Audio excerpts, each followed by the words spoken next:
If you were into drag racing in the late 60s and early 70s in Detroit, you probably know the name Prock and Howell. Today at Theo's, hear the story of F Troop.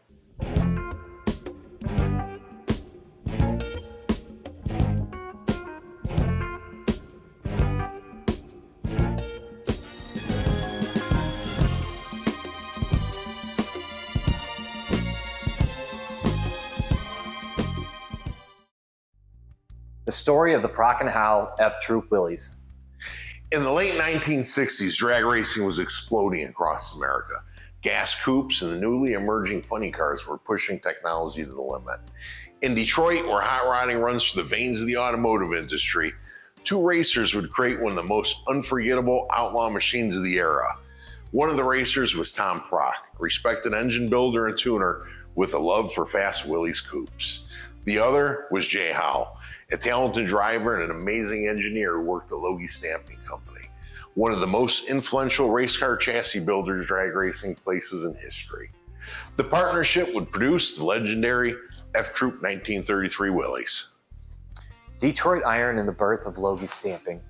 The roots of the story go back to Detroit after World War II. Loi Stamping Company was founded in '46 by Maurice Loi, a Belgian immigrant who began by producing stamped metal parts for the automotive industry. Over time, his sons, Ron and Gene, began experimenting with drag racing chassis in the company's shop. By the mid-60s, the Loi brothers would change drag racing forever. In '66, they began producing tube chassis funny cars, including the famous Mercury Comets driven by top racers. These cars introduced coilover suspension and lightweight tubular frames that quickly became the standard for high-performance drag machines. Within a few years, racers across the country were buying Loi chassis. Their designs powered some of the fastest and most innovative cars of the era. And inside that shop worked a talented young racer named Jay Howell. The meeting of Tom Prock and Jay Howell. At the time, Tom Prock owned a 1933 Willys gasser that he wanted to upgrade. When he connected with Howell at Loi Stamping, the two began talking about building something far more radical than your typical gasser. Instead of a traditional frame, they decided to install a shortened Loi funny car chassis under the Willys body. It was revolutionary. The car featured the tubular chassis that would normally be found in funny cars, a one-piece flip-top fiberglass Willys body, an advanced roll cage and suspension, and a blown big block Chevy. When they rolled out the car, it looked like a gasser, but underneath it was pure funny car technology. They named it F Troop, after the popular 1960s Western TV show, but the joke was on the rule book.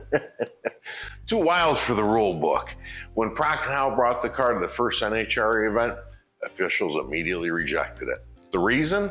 The Loi tube-style chassis and the flip-top body with the aftermarket frame rails didn't meet gasser class regulations. The car was simply too advanced. The car went back to the Loi shop where it sat in the rafters till the end of 1968. They were contacted by Chuck Finders, a fellow racer and builder from Cleveland, Ohio. They formed a 4-car outlaw gasser circuit featuring 4 nitro-burning AA gaskers for 1969. For F Troop, the alcohol-burning big block Chevy was swapped out for a nitro-burning 426 Hemi, and the green paint job, well, that gave way to a more crowd-pleasing, colorful paint job that you see on it now. With F Troop touring the country, a group of nitro-burning gassers, the car evolved quickly. With Howell driving and Prock tuning, the Willys became famous for its violent runs and unpredictable handling. The short wheelbase and the massive power meant the car often went sideways down the racetracks, sometimes lifting the rear tires at over 165 miles an hour. The car started becoming real unstable, so they ended up taking the car back to the Loi shop where they added small stabilizing wings over the rear fenders. They got the name Mickey Mouse ears. But the result was dramatic. The car began running in the low second range at nearly 185 miles an hour. Astonishing numbers for a gasser-style machine in the late 60s. Wherever the F-car appeared, crowds packed the lines and the fence. Beyond its wild reputation, the car served another purpose. For engineers at Loi Stamping, the Willys was essentially a rolling test laboratory for chassis design and funny car technology. Lessons learned from the car influenced future Loi builds, including the next machine Prock and Howell would race, a Mustang funny car called War Horse. The end of the Willys era. By '69, the team retired the Willys and moved on to funny cars full-time.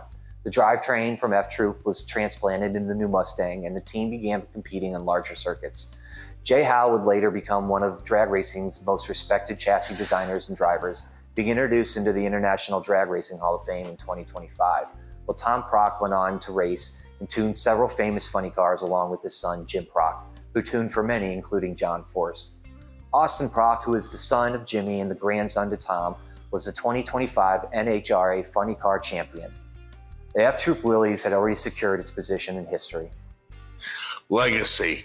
Today, the Prock and Howell Willys remembered as one of the most radical gassers ever built. It represented a moment when funny car technology was just emerging. Rules struggled to keep up with innovation, and builders like Loi Stamping Company were reinventing drag racing. What began as a simple Willys upgrade became one of the most legendary outlaw machines of the 1960s. And when this nitro-burning Willys rolled to the starting line, everyone in the stands knew one thing: this run was going to be wild. So the big question comes up 57 years later: how does the car end up like this? What's original to it? So in 1970, they had a match race and they took the car over to Hawaii. They had already started thinking about building the Warhorse funny car. So when they got to Hawaii, gentlemen ended up purchasing the car from them without the engine and transmission. So that went back to Detroit. The car stayed in Hawaii for about 20 years. It went through a lot of different configurations. In its time at the drag strip, big block Chevys. I believe there's a Ford engine in it sometime. Came back to the States, it was early 80s. The car went to Florida, went out to California. And then from my understanding, in the early 2000s, the car turned up at National Dragster for sale. And it was known what it was. The car would have been pretty worked over from all the years of racing. A gentleman by the name of Dan Hicks ended up purchasing the car and had it professionally restored. And quite honestly, it was a little bit over restored. They had put in a radiator on the car, and the big block Chevy was in it, which would have been in with the green paint job, not the F-Troop style. So they went ahead, the car, Scott Palmer painted it. They got the car done. Unfortunately, Dan Hicks had to get rid of the car. And then funny car Steve Tomosic out of Detroit, Michigan, ended up purchasing the car, who tried buying the car originally. He wanted to restore it, but Dan Hicks ended up getting the car. So the car went back to Detroit, which was really cool. Steve had a lot of fun with the car. He took it to some events. He actually raced it. I think he was going in the low 9s with the car. Kind of a cool feat to do all those years later, but he didn't want to risk hurting the car, so the car sat for probably about 20 years.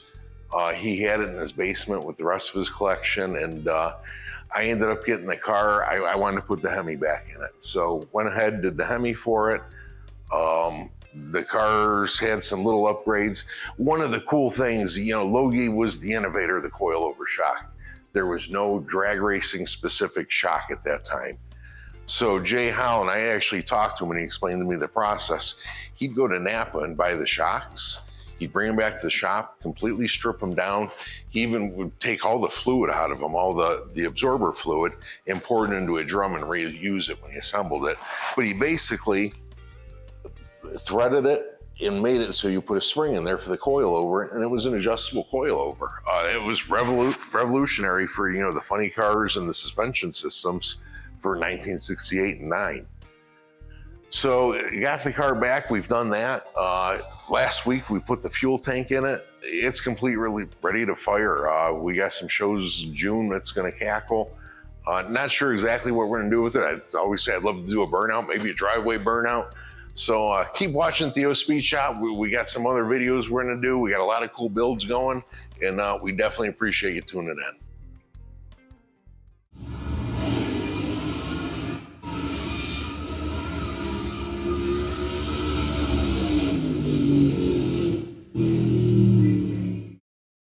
Hey, this is John. I just want to say thank you for tuning in. I hope you enjoyed it. Subscribe, like, comment. If you got anything you want to see, let us know. We plan on keeping updates on what we're building. We tend to move pretty quick and get things done. In addition, we'll go through the museum downstairs and we'll show everybody what we got going, and we'll keep you posted. Stick with us. We always have something cool going on.